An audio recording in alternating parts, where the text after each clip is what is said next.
नमस्कार। तो शाम के 7:30 बजने वाले हैं। वक्त हो गया है उत्तराखंड की दिन भर की खबरों को जानने का। आपके साथ मैं हूं प्रीति बिष्ट। हरिद्वार से सबसे पहले खबर हम आपको दिखा रहे हैं। देखिए, कोरोना काल में जहां ये कहा जा रहा है कि भाई खुद भी बचिए, लोगों को भी बचाइए, वहीं लोगों में गुस्सा इस कदर बढ़ गया कि जहां तहां से मारपीट की खबरें सामने आ रही हैं। तो लक्सर से तस्वीरें हैं। यहाँ दो पक्षों में जमीन को लेकर विवाद हुआ तो विवाद मारपीट में बदल गया।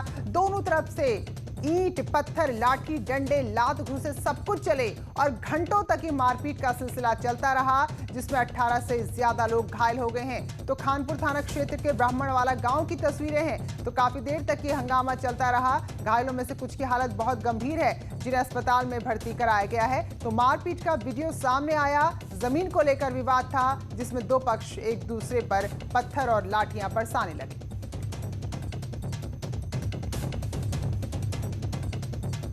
तो घंटों तक ये हंगामा चलता रहा। 18 लोग घायल हुए हैं और इन 18 में से भी कईयों की हालत गंभीर बताई जा रही है। तो हरिद्वार के लक्सर के ब्राह्मणवाला गांव में ये पूरा जो विवाद था वो जमीन को लेकर था और मारपीट में आज तब्दील हो गया।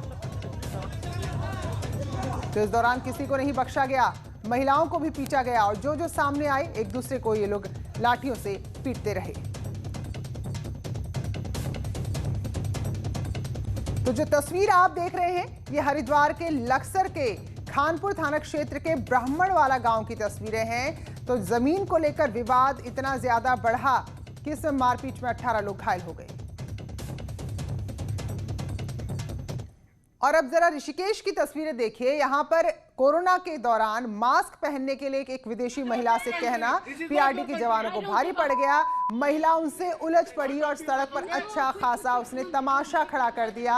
इस दौरान विदेशी महिला गाली गलौज भी करने लगी। तो ये कैमरे में कैद हुई है। ऋषिकेश के लक्ष्मण झूला क्षेत्र की तस्वीर है।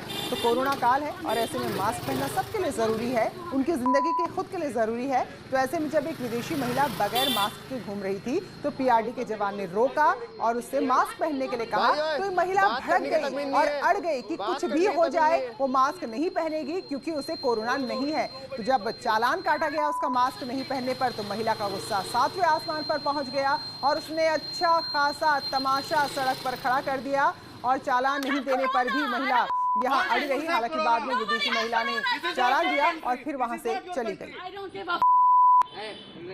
Not abuse us, okay? No, quick, come on, check quick. 500.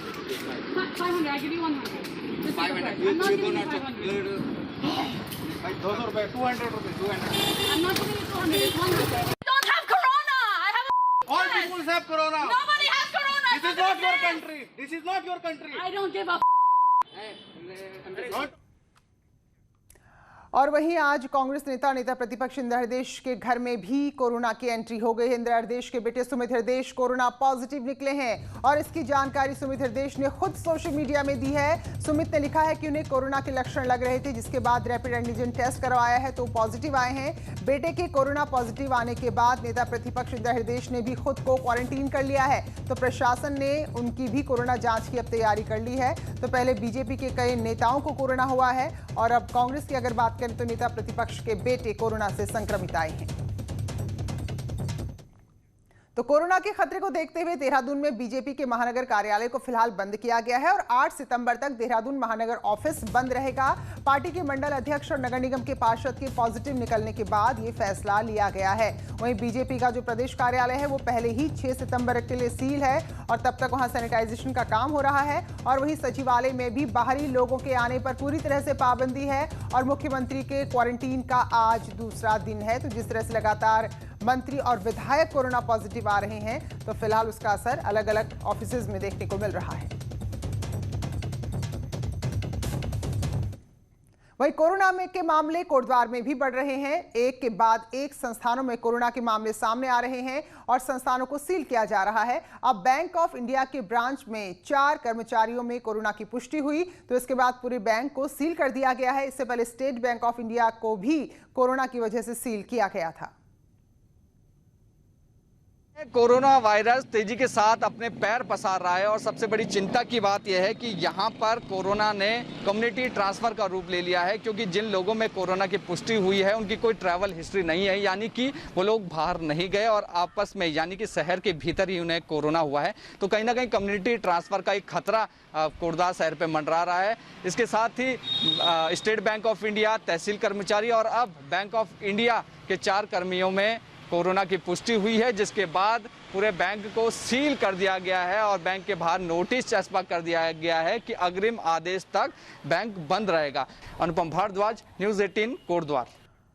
और बड़ी खबर हल्द्वानी से, यहाँ की कोरोना अस्पताल यानी कि सुशीला तिवारी अस्पताल से कोरोना का एक मरीज भाग गया है। उससे भी चिंता की बात यह है कि जो फरार मरीज है वो चोरी का आरोपी भी है। तो नीरज मौर्य इसका नाम है, उत्तर प्रदेश के बहेड़ी का रहने वाला है। और अब जबकि उस सुशीला तिवारी अस्पताल से भाग गया है तो ऐसे में हड़कंप मचा हुआ है। तो चोरी का आरोपी नीरज मौर्य जो कोरोना पॉजिटिव था, उसे सुशीला तिवारी अस्पताल में भर्ती कराया गया था, वो अस्पताल से ही फरार हो गया है। पहली बात तो ये कि आरोपी था, दूसरी सबसे बड़ी चिंता यह है कि कोरोना पॉजिटिव है तो ऐसे में कई और लोगों तक संक्रमण फैलने का खतरा बढ़ गया है। तो वहीं पिथौरागढ़ में भी इसी तरह से मामले बढ़ रहे हैं। तो ऐसे में कई जगह तो लोगों ने खुद पहल की है और अपने अपने इलाकों में लॉकडाउन कर दिया है। व्यापार संघ और जनप्रतिनिधियों की आम सहमति के बाद जो सीमावर्ती इलाके, चाहे धारचूला की बात करें, बलुआकोट या जौलजीबी की बात करें, तो यहाँ पूरी तरह लॉकडाउन का असर दिखा है। सिर्फ वो दुकानें जहां जरूरी सामान मिलता है हर रोज का, चाहे दूध की बात करें, सब्जी की, राशन की बात करें, तो केवल वही दुकानें खुली रही और बाकी सब कुछ यहाँ थमा हुआ नजर आया है। लिया गया है कि धारचूला क्षेत्र को बचाने के लिए हमारे धारचूला, बलुआकोट, जौलजीबी सभी व्यापार मंडल बृहस्पतिवार से और रविवार तक संपूर्ण लॉकडाउन रखेंगे। वहीं टिहरी में भी बाजार को 2 दिन के लिए बंद किया गया और इस दौरान सैनिटाइजेशन का काम हो रहा है। प्रशासन ने बाजार बंद किया तो स्थानीय जो लोग हैं और व्यापारी वो भी समर्थन कर रहे हैं, क्योंकि उनको पता है अगर बाजार खुले, लोगों की भीड़ आए तो इससे सबको खतरा है। स्थानीय लोगों का कहना है कि शहर में कोरोना को रोकने के लिए लॉकडाउन बहुत जरूरी है और अगर आगे जरूरत पड़ी तो इसको और बढ़ाया भी जा सकता है, वो इसके समर्थन में है। तो जिस रफ्तार से कोरोना लोगों को अपनी चपेट में ले रहा है, तो ये आंकड़ा जल्द ही 25,000 तक पहुंचता हुआ दिख रहा है। हालत यह है कि हर तरफ बेफिक्र लोग नजर आ रहे हैं, ना तो चेहरे पर मास्क है, ना ही सोशल डिस्टेंसिंग का ही पालन किया जा रहा है। अनलॉक के बाद लोग अब बेफिक्र हो गए हैं। सोशल डिस्टेंसिंग की लगातार धज्जियां उड़ा रहे हैं। मास्क पहनने को लोग तैयार नहीं। नतीजा कोविड स्प्रेड हो रहा है और अब केस बढ़ते जा रहे हैं। देखते ही देखते राज्य में कोरोना मरीजों का आंकड़ा 21,000 के पार हो चुका है। अब तक कोरोना का डर मैदानी जिलों में था, लेकिन अब पहाड़ी जिलों में भी केस तेजी से बढ़ रहे हैं। उत्तराखंड में 20,000 से ज्यादा कोरोना केस आ चुके हैं, जहां पहले 10,000 केस 139 दिन में देखने को आए थे। उसके सापेक्ष अगले 10,000 केस 7 गुना तेज यानी 22 दिन में हमारे सामने आए हैं। वर्तमान में प्रदेश में कोरोना का डबलिंग रेट 23 दिन है, इन्फेक्शन रेट 5.46% और डेथ रेट 1.37% है। राज्य में इस समय 6,000 से ज्यादा एक्टिव केस हैं और बड़े कोविड सेंटर धीरे धीरे फुल होते जा रहे हैं। ऐसे में गंभीर मरीजों के इलाज में जरूरी वेंटिलेटर और ऑक्सीजन की कोई कमी ना हो, इसके लिए केंद्र से बात की जा रही है। सरकार भी अब मानती है कि चुनौती बढ़ रही है। भारत सरकार के सचिव से भी बात हुई थी हमारी, उन्होंने 10,000 ऑक्सीजन कंसंट्रेटर देने का वादा किया है, जो 1 मिनट में 10 लीटर ऑक्सीजन कंसंट्रेट करके देगा। क्या चैलेंज है ये, देश के सामने भी चैलेंज है, राज्यों के सामने भी चैलेंज है, हमारे राज्य में भी चैलेंज है। लेकिन जो मोर्टेलिटी रेट और जो ठीक होने की स्पीड है या जो ठीक होने की रिकवरी जो हमारा रेट है, वो देश में हमारा अच्छा है। राज्य में कोरोना धीरे धीरे कम्युनिटी ट्रांसफर की शक्ल लेता दिखाई दे रहा है। ऐसे में हालात को नियंत्रण में रखना सरकार और शासन के लिए बड़ी चुनौती है। न्यूज़ 18 के लिए देहरादून से दीपांकर भट्ट की रिपोर्ट। आगे बढ़ेंगे। बीजेपी विधायक और पूर्व कांग्रेसी उमेश शर्मा काव शहरी विकास मंत्री मदन कौशिक को लेकर नाराज हैं। उमेश शर्मा काव का कहना है कि उनकी विधानसभा रायपुर नगर निगम देहरादून के अंदर है और 100 वार्ड में से 24 वार्ड अकेले उनकी विधानसभा में है, लेकिन इसके बावजूद उनकी विधानसभा की उपेक्षा की जा रही है। तो उमेश शर्मा काव ने बाकायदा मदन कौशिक को चिट्ठी लिखी। उनका कहना है कि नगर निगम में आने के बाद उनकी विधानसभा का काम पूरी तरह से ठप पड़ गया है। शहरी विकास विभाग से डायरेक्ट कोई काम इस तरह होता नहीं है, लेकिन वो कहीं आया होगा नगर निगम क्षेत्र में या कहीं होता होगा तो उसको एक बार दिखवाएंगे क्या मैटर है। अब नाराजगी सच नहीं मुझे लगता, मुझे भी मिले थे आके, मैंने कहा था कि मैं संबंधित विभागों से एक बार बातचीत कर लेता हूँ क्या होगा। तो केवल उमेश शर्मा काव ही नहीं, बहुत सारे ऐसे विधायक हैं जो अपने इलाके में विकास नहीं होने की बात कर रहे हैं और विधायक तो बाकायदा दिल्ली तक पहुंच गए थे। बिशन सिंह चुफाल दिल्ली पहुंचे थे, वहां उन्होंने राष्ट्रीय अध्यक्ष से बात की थी, लेकिन बीजेपी संगठन की तरफ से बयान आया है। उसका कहना है कि पार्टी में कहीं कोई नाराजगी नहीं है, सब कुछ ठीक है।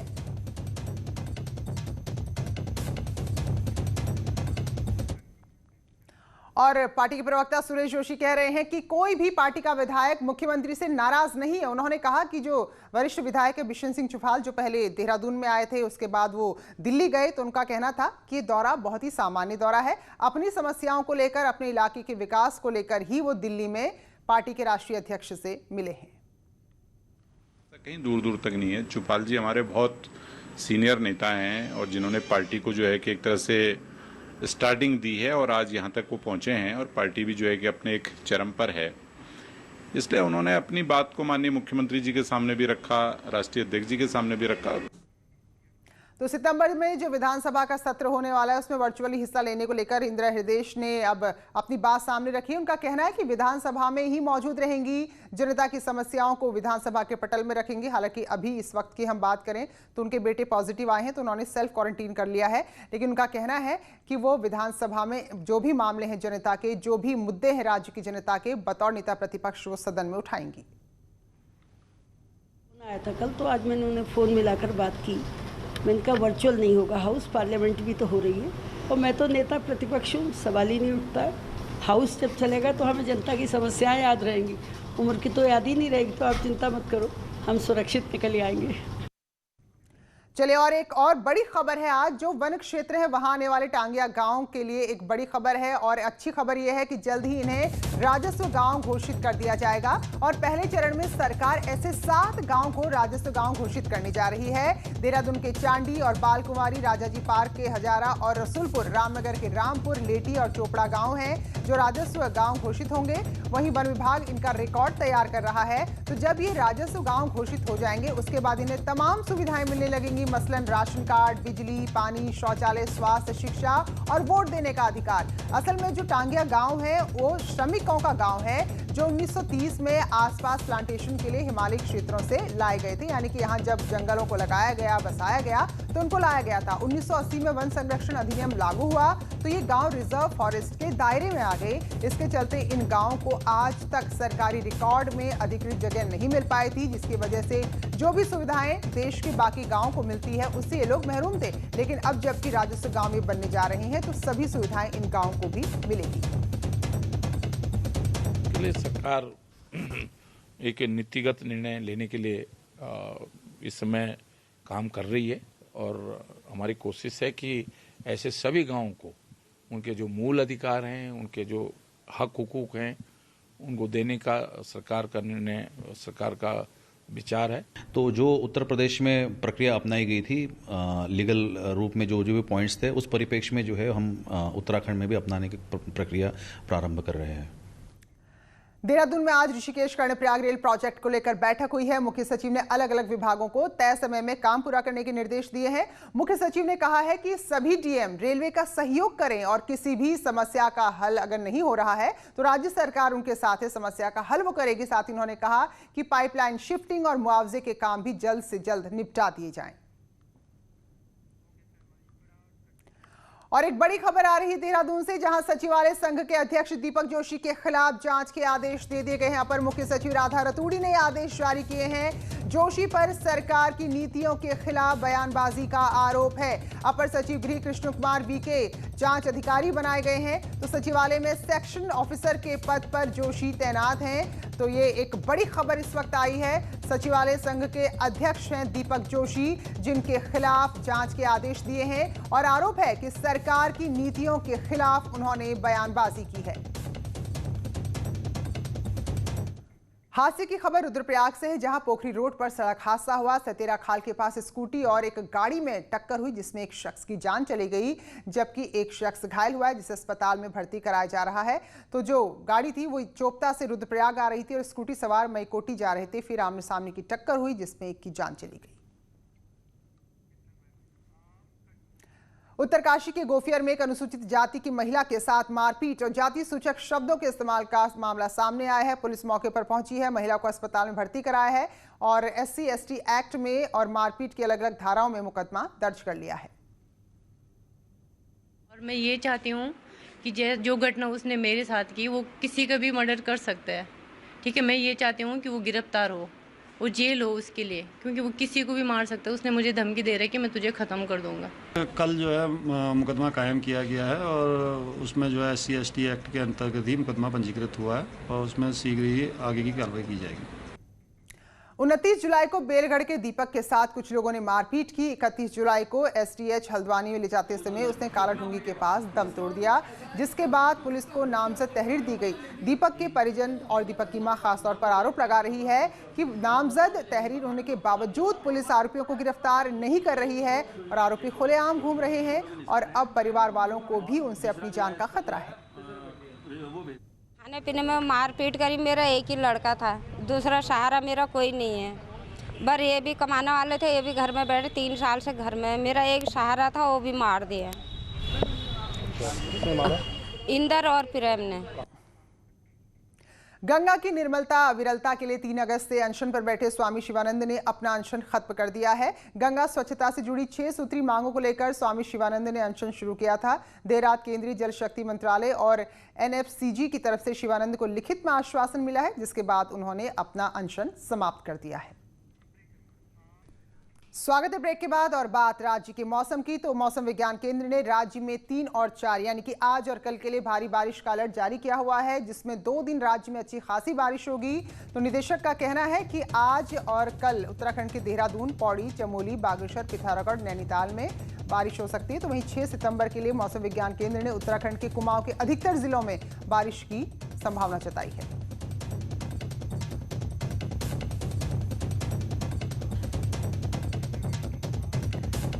देवभूमि उत्तराखंड के 5वें धाम के रूप में विख्यात सिखों की पवित्र तीर्थ स्थली श्री हेमकुंड साहिब के कपाट खुलने जा रहे हैं, जिसके लिए आज पंच प्यारों की अगुवाई में पवित्र निशान साहिब को गोविंद धाम के लिए श्रद्धालुओं से पहले जत्थे के साथ रवाना किया गया, जहां रात्रि विश्राम के बाद कल सुबह श्री हेमकुंड साहिब के लिए रवाना होंगे और ठीक 9 बजे पंच प्यारों की अगुवाई में गुरु ग्रंथ साहिब को सचखंड से दीवान हॉल में सुशोभित किया जाएगा, जिसके बाद आम श्रद्धालुओं के लिए कल से 1 महीने तक श्री हेमकुंड साहिब की जो यात्रा है वो शुरू होगी। तो इस बार कोरोना की वजह से काफ़ी देर हो गई है, वरना 1 जून को ये कपाट खुलने थे।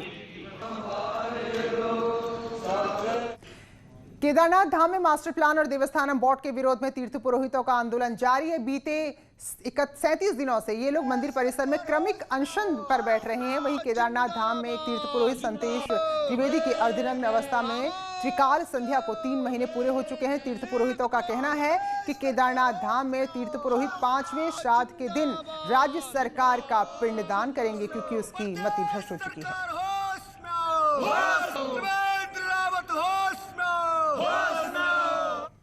तो इन्हीं तमाम खबरों के साथ उत्तराखंड एक्सप्रेस में अभी बस इतना ही, लेकिन ब्रेक के बाद देखना ना भूलिए हमारा खास कार्यक्रम महाबहस।